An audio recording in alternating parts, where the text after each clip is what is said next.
And welcome into a live edition of the Desmond Johnson Show here on a Tuesday, February the 24th, 2026, here in the Triad. David Glenn joining me as he does every Monday from the North Carolina Sports Network. We'll hit the David Glenn Sports Buffet. There was a lot of stuff that happened over the weekend, so we'll catch you up on all that as well. And special guest a little bit later on in the program, West Forsyth men's basketball coach Marlon Brim will join the show. West Forsyth is 24-0. They are the number one seed in 8A. And if all goes well, they won't have to leave Forsyth County to play for a state championship. They've got home court advantage throughout the state playoffs. They have a first-round bye. They won't play until Thursday. So we thought we'd sit down with Coach Brim and talk to him and get his reflections on the season so far, a historic season so far for West Forsyth basketball. So we got that in the house. We got DG in the house. What more could you ask for? It's the Desmond Johnson Show. Let's go ahead and roll that intro. Live with Desmond Johnson, son, the live is one. Represent NC to the fullest.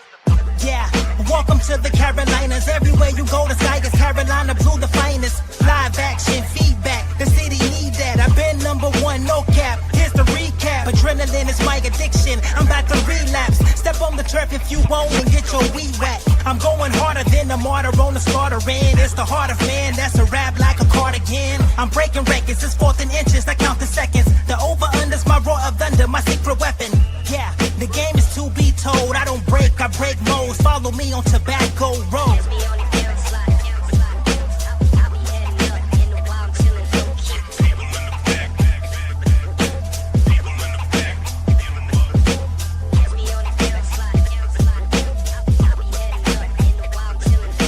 Live with Desmond Johnson, son, the live is one. Represent NC to the fullest.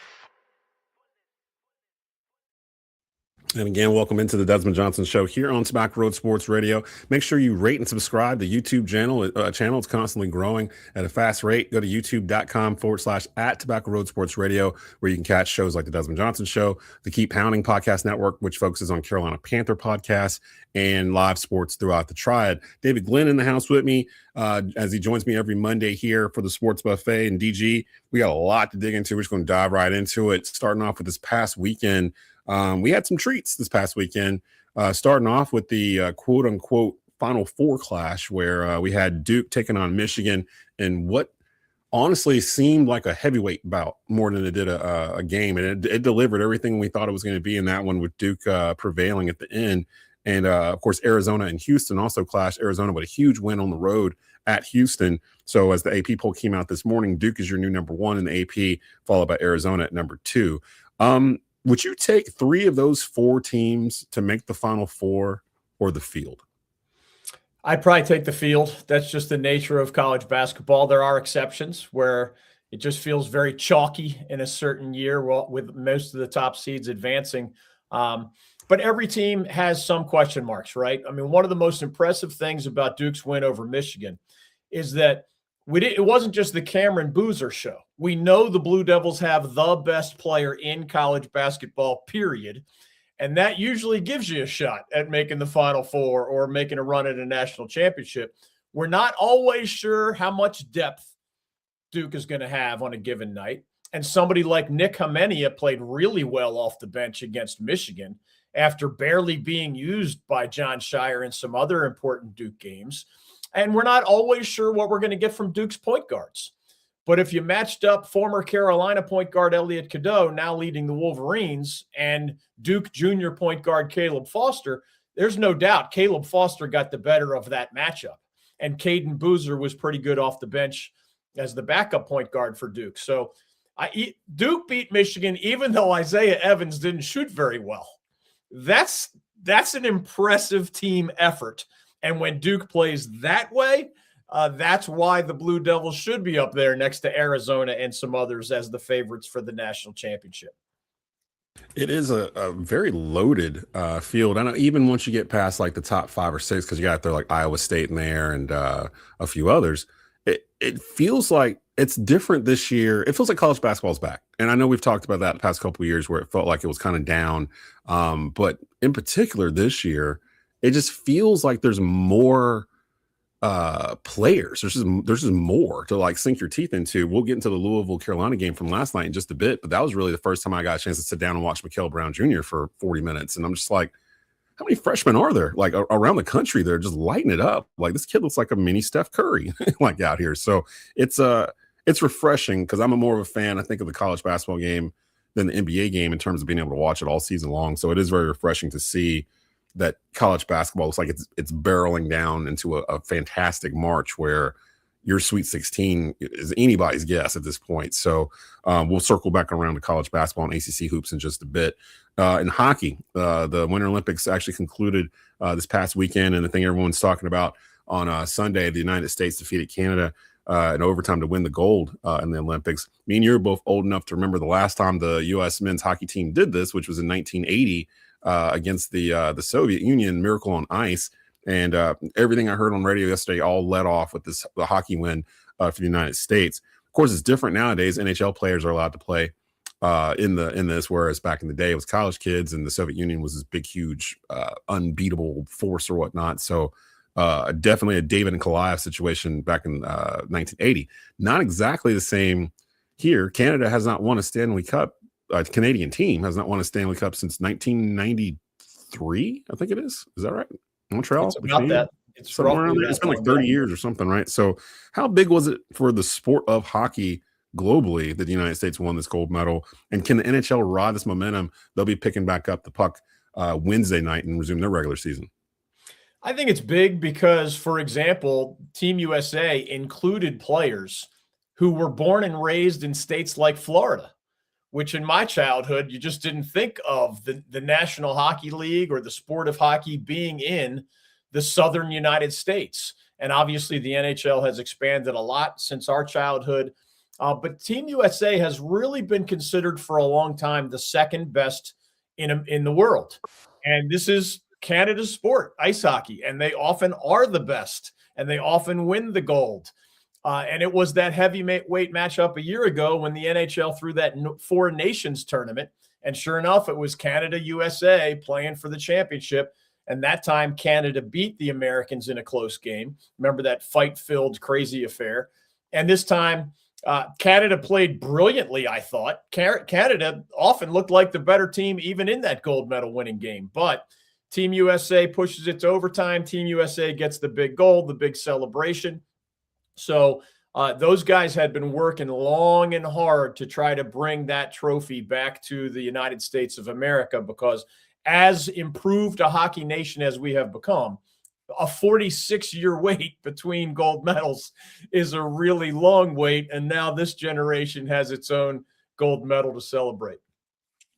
It's pretty crazy. And the Carolina Hurricanes are atop of the Metropolitan Division and have an excellent shot to make the Stanley Cup this year. So we talked about this on a previous show where North Carolina sports in general just seem to be on fire this year in terms of Duke is your number one team in the AP poll. Yep. Carolina's good. The Carolina Hurricanes are good. The Panthers won the NFC South. The Charlotte Hornets on Sunday, the Hornets defeated the Washington Wizards 129-112 behind 37 points from LaMelo Ball, 10 3-pointers, 28 points from Con Knipple, and 22 points from Brandon Miller. I got a chance to go watch them play. Took the wife down to Charlotte last week, and we watched them play before it was right after the break it ended, the All-Star break it ended. So we were back for their first game at Spectrum Center. Is there a more exciting trio currently in the NBA? I'm sitting here trying to think of racking my brain in terms of, is there a team that has three guys that any of them can go off for 30 points at any given moment? And if it is, who? Like, who is it? I'm trying to figure out who it is, because Charlotte feels like they've not stumbled on something, but built something that's sustainable for the future. Yeah, and really it's about getting those high draft picks right, because Brandon Miller 3 years ago, Con Knipple of Duke this year, those guys are bucket getters, and you need multiple guys who can break out for a big night on a given night. And if you have three, it's harder to game plan for you. And you don't want to leave Con Knipple, who's just absolutely tearing it up from three-point range and is battling his old Duke teammate Cooper Flagg for NBA Rookie of the Year honors. It's just fun, right? I mean, you and I have lived in this state for a long time. The Hornets are rarely part of that broader conversation that you just described, and they are part of it again. They are in the mix for a playoff bid. That has not happened much lately. We lived through a 9-year playoff drought for the Carolina Hurricanes, and now they're going to the playoffs every single year. That makes it a lot more fun in hockey. This makes it a lot more fun in basketball. And as you mentioned, we got Duke State, Carolina. we've got other teams at our state. High Point might win its conference. App yeah. State might win its conference. UNCW might win its conference. So we could have a whole bunch of teams dancing next month in college basketball, even as we continue to follow this Hornets story in the NBA. And shout out to Monty Ross over Coach Ross over at A&T. They're kind of getting their stuff together too. We've actually got them Thursday night on the road against UNC Wilmington. So everybody in the state's kind of doing a little something to get a little notoriety here. So we're all for it, especially here in February as we head into March here on Tobacco Road Sports Radio.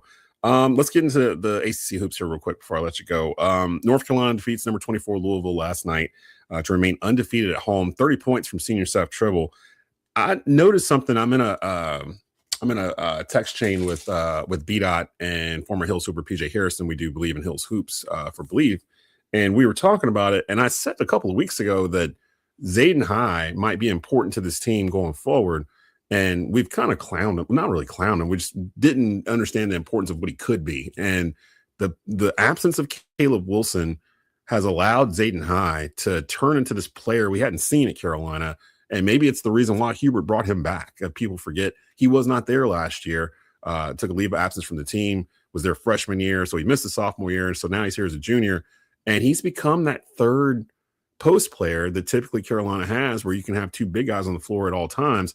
He's kind of become that guy. And I compared him to Dennis Rodman, not in terms of him being able to rebound like Rodman or anything like that, but he's kind of the mess up guy. He's the guy that's like, he's out there to mess up your offense. Whatever it is you're trying to do, he's going to get in a passing lane or shove a guy or just be an annoyance, basically, to mess up the rhythm of your team. He's that guy. He dove on the ground for a ball last night.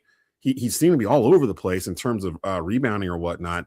Talk about how important it is that the improvement of Zayden High, what that means to Carolina's ceiling going forward, because it felt like it was a hole in the roster until Caleb Wilson got hurt.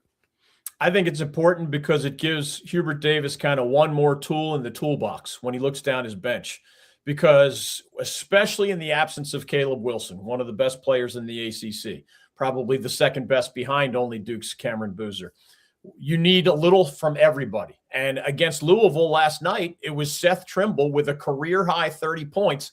That is the most points scored by any Tar Heel this entire season. Who would have thought that would be Trimble instead of Vessar or Caleb Wilson, right? I also think beyond Zayden High, Luka Bogovac, in that win at Syracuse, it was the old guys that led the way. Carolina had a 2-5 record in true road games this year.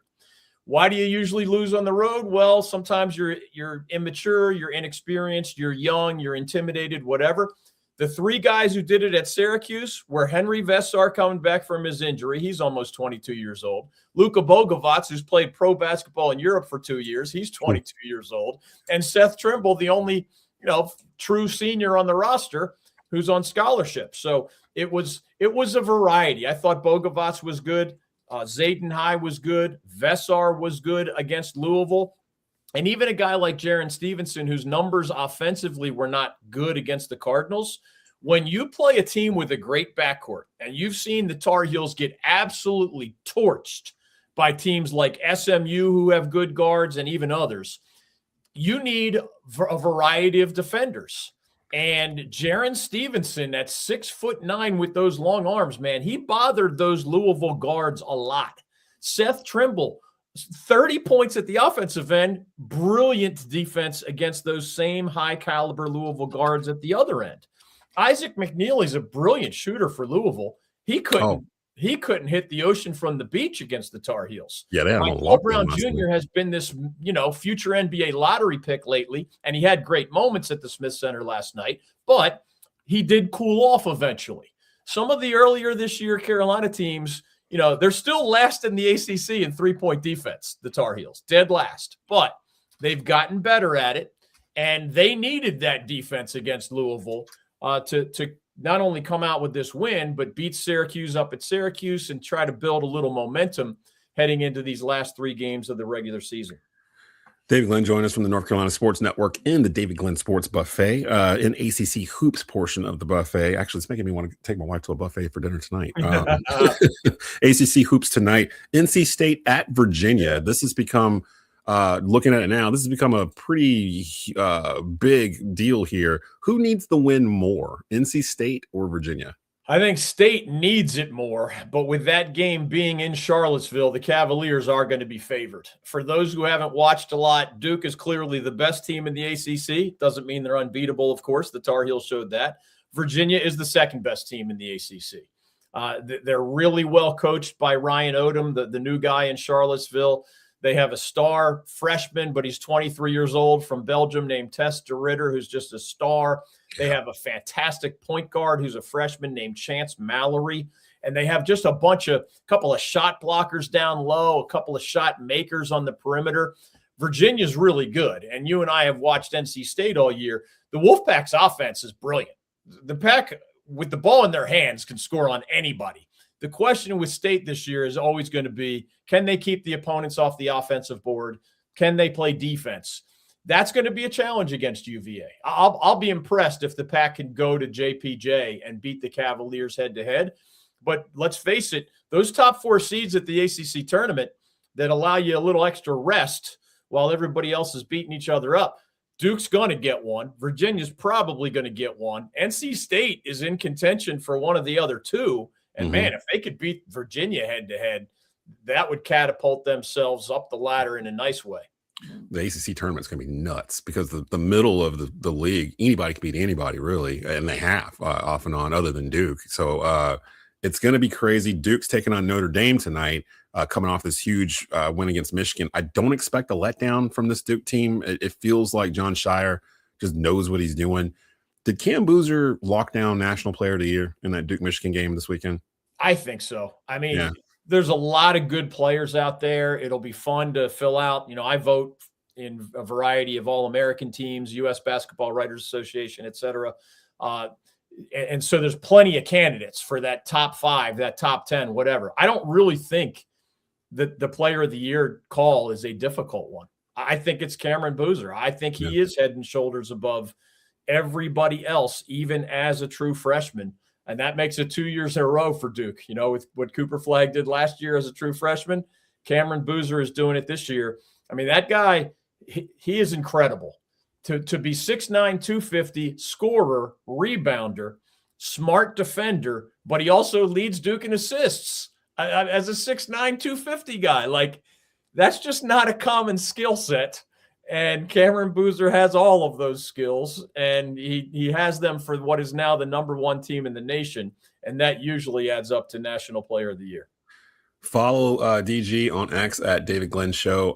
You can catch his work at the North Carolina Sports Network. This is a busy season in terms of everything going on with ACC hoops, college basketball in general, as we barrel towards that second Duke-Carolina game, March 7th, and then the beginning of ACC tournament week immediately following that, and that's literally in 2 weeks. So we are here. So some of the greatest parts of the calendar if you're a sports fan. So definitely follow DG and the North Carolina Sports Network to get your fix in over there over the course of the week. And my brother, we will see you on Monday. Thanks, Des. Always fun, bud. Take care. All right. And there he goes. That's David Glenn from the North Carolina Sports Network. I'm happy to bring in right now a man who has coached a team that I've watched beat my alma mater 3 times this year. Marlon Brim for the West Forsyth Titans out in Clemens. What's going on, Coach Brim? How are you doing? I'm doing great. How are you? Doing pretty good. Pretty good. I know you guys are doing pretty good. West Forsyth finishing up a 24-0 regular season, securing the 1 seed in the 8A West region. The state playoffs begin tonight. You guys received a bye. You won't be in action until Thursday. However, we did want to announce, we had not announced it yet, that Tobacco Road Sports Radio, in partnership with WTOB and East Coast Wings and Clemens, will be broadcasting that game on WTOB live from Clemens on Thursday night at 7 p.m., if I'm not mistaken. And you guys will be taking on the winner of the 8 seed Jordan versus the 9 seed Providence, which is tonight. So whoever wins that game will travel to Clemens, to the Village, and take on you guys. You can hear it on tobaccoroadsportsradio.com and WTOB 980 AM and 96.7 FM. Coach, what's been the biggest surprise for you this season coaching this team? Because I don't know if you started off back in, August or September thinking, you know what, we can win every single game. Every single one, and we're going to knock them all out. Or maybe you did. I don't know. Like, what's been the biggest surprise for you with this roster this year? Well, I think the biggest surprise has been that the leadership role that our seniors have taken, and losing Brim, our leading scorer, an all-time leading scorer at West Forsyth, was a big challenge. And going into the summer, we figured that we had a lot of talent, but we were young and at different spots. So just having a great summer. And then as a coaching staff, we did think that, hey, we got a chance to be special this year. But thinking to go 24-0, I didn't think we would go 24-0, but as the wins continue to stack up and the guys continue to play well, I just thought it was great that, that's something that they had talked about as a team, not as a coaching staff. Yeah, and I've seen you guys multiple times now. I of course, call for East Forsyth, so I saw you guys in the Frank Spencer final. You took on East there and prevailed. And then I saw you guys again just here recently after we finally got all the snow and ice and everything. We finally got a chance to start playing basketball again. Right.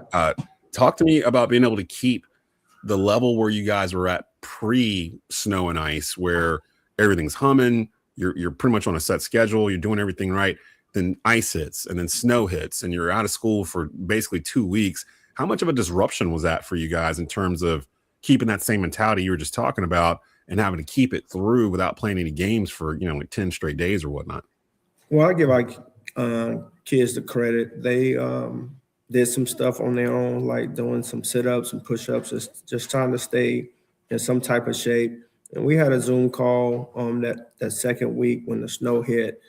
And we just talked about maintaining our goals, staying focused, and just carrying out the season the way we started, and that's playing well and just playing West Forsyth basketball. So a lot of it was just communication with the guys and making sure that everybody was still locked in on the goals that they set. And when we were able to practice, then, the guys came back excited. So, it just kept going from there. Head coach Marlon Brim joining us, head coach of the men's basketball team over at West Forsyth, the Titans there. I was curious because I was watching I've called your squad a couple times now this year, and you guys have a really nice mix of size in terms of you've got guys 6'2", 6'3", 6'4", 6'5", up and down your roster. So you kind of have the same type of player in terms of their size and the ability to defend, because you guys are really good at defending passing lanes and just kind of playing off the ball and just disrupting whatever the other team's offense is trying to do without having to have like a quote unquote big man like down in the paint, like protecting everything. It's been I've noticed it's more of a rotational type of defense. Who are your coaching inspirations? Like, who are the guys that you kind of pattern the things that you want to do as a coach after? Or do you have a coach that's out there or a system that you like to, not to mimic or copy, but things that you take from another place, college or pro? Is there somebody out there or some team out there that you kind of model West Forsyth behind? Well, it all started with my high school coach, Coach the late great Alfred Poe, that coached at Carver High School. Oh, yeah. He was my head coach, and we did some things that I liked when I played. So when I got into coaching, those are the things I wanted to. But I also was a big John Thompson fan and a Nolan Richardson fan. Those guys played full court man-to-man. They played tough basketball, and they had athletes, but they also had, tough players. So that's how we kind of model our program on. And, and I also fell in love with the late Skip Prosser. So taking on some of the things that he instilled at Wake Forest and some of the things we do here. So, those are the guys that kind of shaped me as a basketball coach, but also kind of piggyback off some of the younger guys like Shaka Smart, Purnell, that was at Clemson. So, those coaches that play fast and play up tempo, that's what I kind of gravitate to. I'm so glad you mentioned Nolan Richardson. Because sometimes I feel like I show my age when I ask these random questions about why don't teams do what I was watching in the 90s, or why don't they do this anymore or that anymore or whatever. The 40 minutes of hell, basically, Arkansas Razorbacks basically full court press the entire game. Yes. No one does it. No one does it. You guys are the only ones I've seen that come close to kind of pressing throughout the entire game. Yours is more situational, it feels like. When you decide you need to turn it up, that's when y'all do it. And you'll do it for 2, 3, 4 minutes in a row, and the other team's like, when are they gonna stop doing this? Right. Because most teams don't do it, or they don't have the depth to do it. It's kind of similar to I ask my football guys all the time, and you might remember this. Buffalo, the Bills in the 90s, they ran that K-gun offense, that no huddle. And I'm just like, why don't people do that today? Like, why don't they run? Why does no one run a K-gun type of offense? And really, it's because you got to have the personnel, like the right personnel to run it and the temperament to run it too. So shout out to West Forsyth for doing that, because I do believe we call it 32 minutes of hell, since we only played 32 minutes. So that's what we call it. So, that's been our mindset since I got to West Forsyth, was to change the culture and change the way we play here. And shout out to Alfred Poe, RIP to him, out at Carver. I've met him a few times before in the past as well. And my wife went to Carver. Okay. Talk to me a little bit about junior point guard Kamari Manuel, because I've seen him a couple times now this year too, and he did finish the regular season. He finished in the top 25, or excuse me, the top 12 in the state in assists per game, 6.2. He was averaging number 1 in your class in 8A. With that 6.1 per game. How valuable is he to your offense? Because the second time I watched you guys play, I realized, okay, a lot of this is running through him in terms of like not just his play, but like his temperament. Like, in terms of where is he mentally in this game? Is he involved? Is he in it from the very beginning? Because if they are, then you guys go. If it takes a little bit for him to get going, it takes a little bit for you guys to get going too. But you always seem to kind of figure it out with him as your floor general. Talk to me about him stepping in that role. With Brim graduating last year, and what that's meant for this team. I think it's been a big role for him to fill.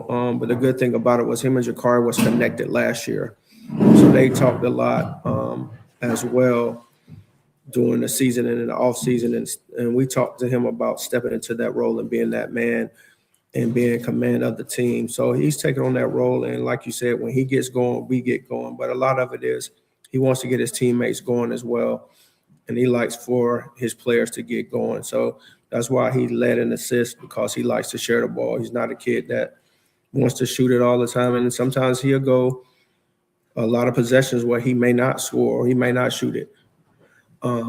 So to me, I think just being a leader for him was big. He was sort of a leader last year, but last year he was learning how to lead, and being under Jakari helped him a lot. But his game has grown a lot, and I think he'll continue to grow as he gets better.